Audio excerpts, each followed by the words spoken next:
दोस्तों, पिछले कुछ दिनों से अचानक से इजराइल और फिलिस्तीन की जंग की वजह से हूती मुसलमानों का नाम खबरों में छाया हुआ है। हर तरफ हूती मुसलमानों या फिर हूती बागियों की चर्चाएं हो रही हैं और मुझे उम्मीद है कि जब से यमन के हूती ग्रुप ने फिलिस्तीन की मदद के लिए खुले तौर पर इजराइल के खिलाफ जंग में कूदने का ऐलान किया है, तब से ही आप में से भी ज्यादातर लोग ऐसे होंगे कि जो इस सवाल का जवाब ढूंढ रहे होंगे कि आखिर ये हूती मुसलमान या फिर हूती बागी होते कौन हैं, इनका इतिहास क्या है और आखिर ये दुनिया के शिया और सुन्नी मुसलमानों से किस तरह से अलग होते हैं और इनको हूती या फिर हूती बागी ही क्यों कहा जाता है। आखिर क्या वजह है कि खुद भी मुसलमान होने के बावजूद भी हूती लोग अपना सबसे बड़ा दुश्मन सऊदी अरबिया को मानते हैं और इससे पिछले कई सालों से लगातार एक बड़ी जंग भी लड़ रहे हैं। एक ऐसी जंग के जिसमें न सिर्फ लाखों अरबों डॉलर्स खर्च हो चुके हैं बल्कि हजारों लोगों की जानें भी जा चुकी हैं। RH नेटवर्क की नॉलेजेबल फ्रेंड, सबसे पहले तो आप लोग ये बात जानते चलिए कि इन लोगों का असली नाम हूती मुसलमान या हूती बागी वगैरह नहीं है, बल्कि इनका असली नाम तो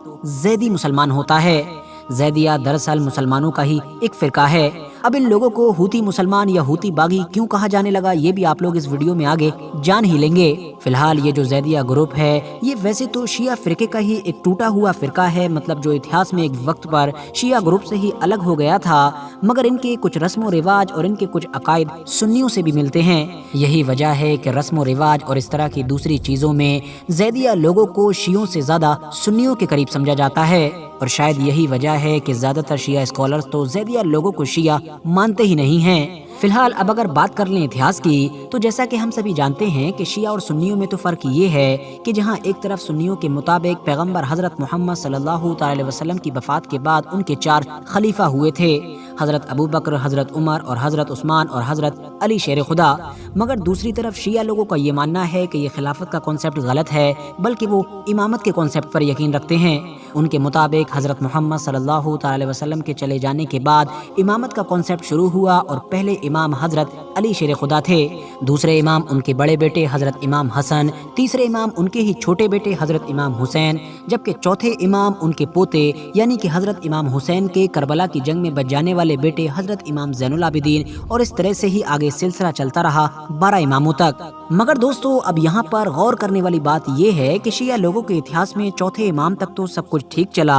मगर जब चौथे इमाम हजरत ज़ैनुल आबिदीन की वफात हुई तो उनकी वफात के बाद शिया लोगों में इख्तिलाफ हो गया। मतलब एक बड़े ग्रुप ने तो उनके बेटे हजरत इमाम मोहम्मद बाकर को ही उनका वारिस मान लिया और अगला इमाम मान लिया, मगर एक छोटा ग्रुप ऐसा भी था कि जिसने इमाम मोहम्मद बाकर की बजाय उनके ही एक दूसरे बेटे हजरत ज़ैद बिन ज़ैनुल आबिदीन को अपना इमाम मान लिया। और जिन लोगों ने उस दौर में हजरत मोहम्मद बाकर की बजाय हजरत ज़ैद को अपना इमाम माना था, वही आगे चलकर ज़ैदिया मुस्लिम कहलाए। वहीं दूसरी तरफ शिया लोगों के जिस बड़े ग्रुप ने हजरत मोहम्मद बाकर को अपना इमाम माना था, वो लोग असना अशरी या फिर 12वर कहलाए, मतलब के 12 इमामों वाले। आज के दौर में दुनिया भर में हम लोगों को जितने भी शिया नजर आते हैं, अब वो चाहे ईरान देश हो, अजरबैजान हो, लेबनान हो या फिर इंडिया और पाकिस्तान हो, इन सारे ही देशों में लगभग सारी शिया आबादी असना अशरी ग्रुप की ही है। वहीं ज़ैदिया या इस तरह के जो दूसरे शिया छोटे ग्रुप हैं वो बिल्कुल ना होने के बराबर पाए जाते हैं। ज़ैदिया की अगर बात कर लें तो इनकी ज्यादातर आबादी आज के दौर में यमन के इलाके में रहती है।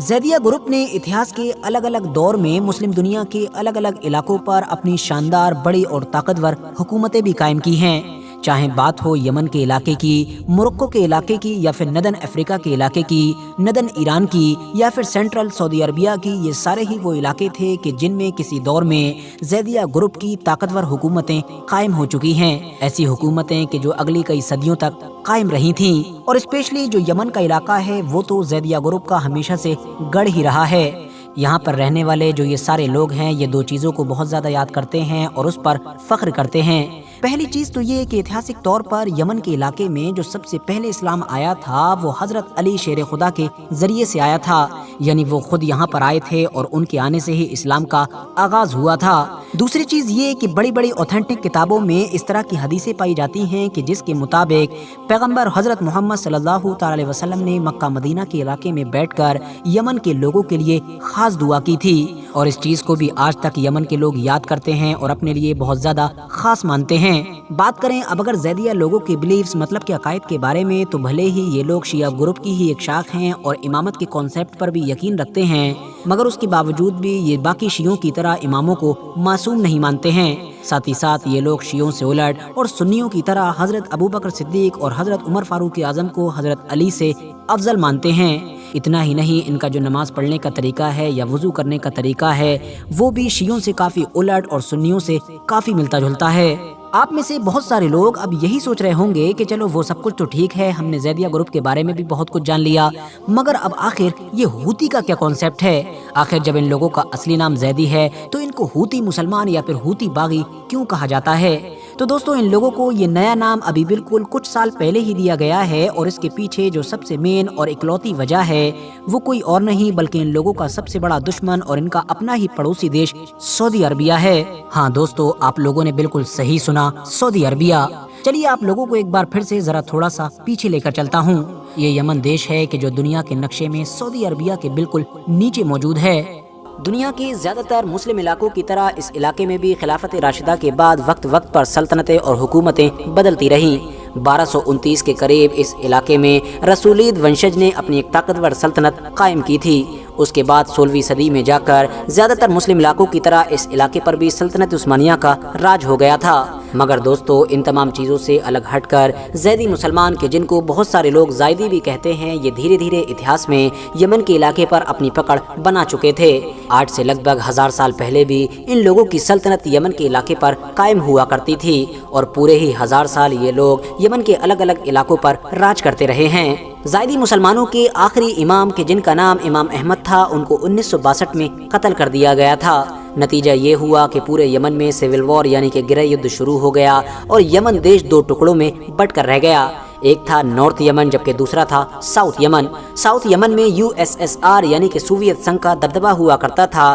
جبکہ نارتھ یمن کو امریکہ جیسے دیشوں کا سپورٹ حاصل تھا۔ سال 1978 میں امریکہ جیسے دیشوں کی سپورٹ والے نارتھ یمن میں علی عبداللہ صالح کو راشٹرپتی بنایا گیا۔ علی عبداللہ صالح کے دور میں ہی نارتھ یمن اور ساؤتھ یمن کے بیچ جنگ شروع ہوئی، مگر یہ وہ دور تھا کہ جب USSR یعنی سوویت سنگ کافی کمزور پڑ چکا تھا، اور دنیا کے دوسرے دیشوں کی طرح ساؤتھ یمن میں بھی اس کا اثر دکھا، اور ساؤتھ یمن ایک بار پھر سے نارتھ یمن میں مرج ہو گیا، یعنی ٹوٹا ہوا یمن دیش ایک بار پھر سے آپس میں جڑ گیا تھا، اور اس جڑے ہوئے دیش کو نام دیا گیا تھا ریپبلک آف یمن، اور اس جڑے ہوئے دیش کا پہلا راشٹرپتی علی عبداللہ صالح کو ہی بنایا گیا تھا۔ اور یہ سب کچھ اس لیے ممکن ہو پا رہا تھا کیونکہ علی عبداللہ صالح کو سپورٹ کر رہے تھے امریکہ اور سعودی عربیہ جیسے طاقتور دیش، مگر دوسری طرف جو زیدی مسلمان تھے وہ ان تمام چیزوں سے کافی پریشان تھے، کیونکہ علی عبداللہ صالح کے پاور میں آتے ہی ان لوگوں کو دوسرے درجے کا ناگرک بنانے کی تیاریاں شروع ہو چکی تھیں۔ ان لوگوں کو مین اسٹریم پولیٹکس سے دور کر دیا گیا تھا۔ نتیجہ یہ ہوا کہ ان لوگوں کے بیچ نہ صرف ڈر پیدا ہو گیا تھا،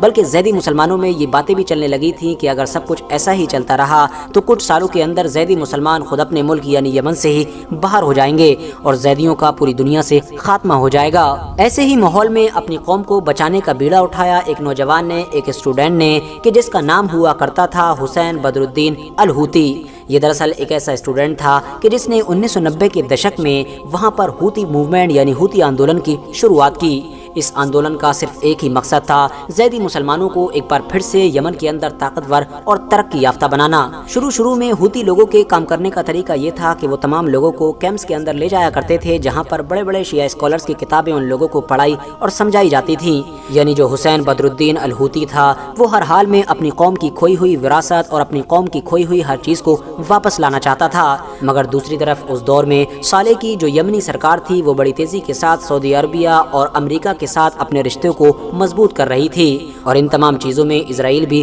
بڑا خوش نظر آ رہا تھا، کیونکہ جو زیدی مسلمان تھے وہ دراصل ہمیشہ سے ہی اسرائیل کے بہت زیادہ خلاف رہے تھے، مگر اب جب وہ خود اپنے ہی ملک میں کمزور پڑ گئے تھے اور گورنمنٹ میں بھی ان کا کوئی دبدبہ نہیں تھا، تو اسی وجہ سے وہ فلسطینیوں کے لیے کوئی آواز وغیرہ بھی نہیں اٹھا پاتے تھے۔ اس دور میں جہاں ایک طرف ہوتی لوگ اپنے حق مانگ رہے تھے، اپنے رائٹس کی بات کر رہے تھے، تو وہیں دوسری طرف صالح سرکار بڑے مزے میں نظر آ رہی تھی۔ नतीजा ये हुआ कि ज़ायदी मुसलमानों का गुस्सा बढ़ता गया और आंदोलन भी काफ़ी तेज होता चला गया। धीरे धीरे जब हालात ज़्यादा बिगड़े तो हुसैन बदरुद्दीन अल हूती भी गवर्नमेंट की नज़रों में चढ़ गया। इसके अलावा गवर्नमेंट की जो सेना थी और हुसैन बदरुद्दीन अल हूती के जो समर्थक थे उनमें आपस में कभी कभी झड़पें भी होना शुरू हो गई थीं। ये झड़पें इतनी ज़्यादा बढ़ गई थीं कि सन 2004 में एक दिन गवर्नमेंट की फौज ने एक मुठभेड़ में हुसैन बदरुद्दीन अल हूती को ही कत्ल कर दिया। बस वहीं से ज़ैदी मुसलमानों की तरफ से ऐलान जंग हो गया, एक ऐसी जंग का ऐलान कि जिसने यमन की पूरी किस्मत को ही बदल कर रख दिया। हुसैन बदरुद्दीन अल हूती की मौत के बाद उनके जिन सपोर्टर्स ने गवर्नमेंट के खिलाफ खुली जंग का ऐलान किया था उन सभी को नाम दिया गया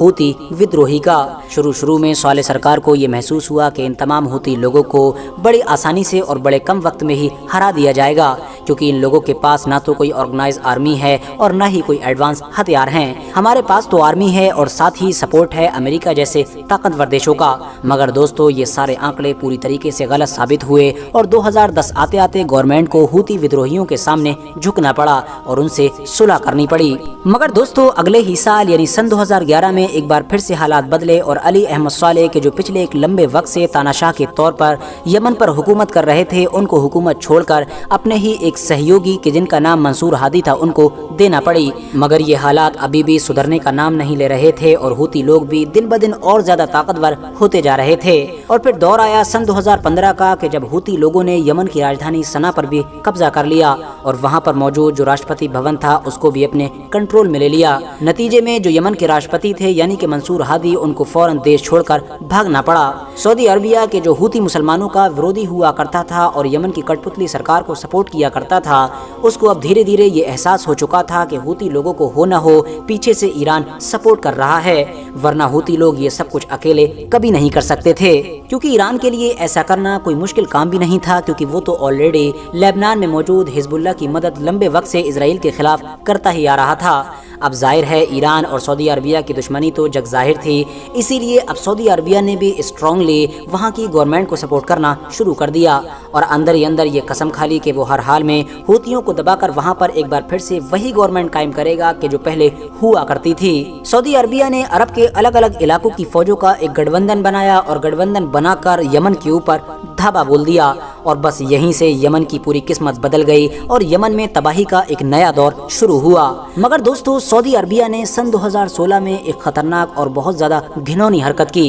दरअसल हुआ ये कि यमन में हूती लोगों के जलाल नाम के एक बड़े लीडर हुआ करते थे। एक दिन उनके वालिद की वफात हुई थी। जलाल नाम के हूती लोगों के इन बड़े लीडर के वालिद का जब जनाजा ले जाया जा रहा था तो उसमें बेशुमार हूती लोग शामिल थे। ठीक उसी वक्त सऊदी अरबिया ने उस जनाजे के ऊपर हवाई हमले कर दिए। नतीजा ये हुआ कि 140 से ज्यादा लोगों ने इस हवाई हमले में जान गंवाई, जबकि सैकड़ों लोग घायल हुए। जाहिर है सऊदी अरबिया की इस जालिमाना और अजीबोगरीब हरकत ने आग में घी डालने का काम किया था। जाहिर है हूती लोगों ने भी जवाब दिया और बदले में लगातार हमले करना शुरू कर दिए। सऊदी अरबिया और हूती लोगों के बीच चलने वाली इस जंग को 9 से 10 साल का एक लंबा वक्त गुजर चुका है, मगर किसी भी पार्टी को कुछ खास हासिल न हो सका है। इस जंग में अगर वाकई कुछ हुआ है तो वो है सिर्फ और सिर्फ 2.5 लाख लोगों की मौत। यमन का एक बड़ा इलाका भी इस जंग की चपेट में आने की वजह से तबाह हो गया है। सऊदी अरबिया भी अमेरिका और यूके जैसी बड़ी ताकतों का सपोर्ट होने के बावजूद भी कुछ खास नहीं कर सका है, जबकि हूती लोग अभी भी आधे से ज्यादा यमन को कंट्रोल कर रहे हैं। फिलहाल खुशकिस्मती से पिछले कुछ महीनों से लगातार ये जंग रुकी हुई है और रुकने की वजह यही है क्योंकि हम जैसा कि जानते हैं कि अभी कुछ महीने पहले ही चाइना की कोशिशों से सऊदी अरबिया और ईरान के बीच दोस्ती हो गई है। जाहिर है जब सऊदी और ईरान की ही दोस्ती हो गई तो फिर सऊदी अरबिया और हूती ने भी जंग करने की बजाय टेबल पर आने का फैसला कर लिया और तब से ही ये जंग रुकी हुई है। अब एक बार फिर से अचानक से पूरी दुनिया में हूती लोगों की चर्चाएं होने लगी हैं। वो इसलिए क्योंकि इजराइल और फिलिस्तीन के बीच चलने वाली इस जंग में अचानक से हूती लोगों ने खुले तौर पर फिलिस्तीन की तरफ से इजराइल के खिलाफ उतरने का फैसला कर लिया है। फिलहाल दोस्तों आज की अपनी वीडियो को हम यहीं पर खत्म करते हैं। वीडियो पसंद आने पर न सिर्फ वीडियो को लाइक करें बल्कि अपने फ्रेंड्स के साथ भी जरूर शेयर करें और इसी तरह की नॉलेजेबल और हिस्टोरिकल वीडियोस हमेशा देखने के लिए हमारे इस चैनल को सब्सक्राइब करने के साथ साथ बेल आइकन को भी जरूर प्रेस करें।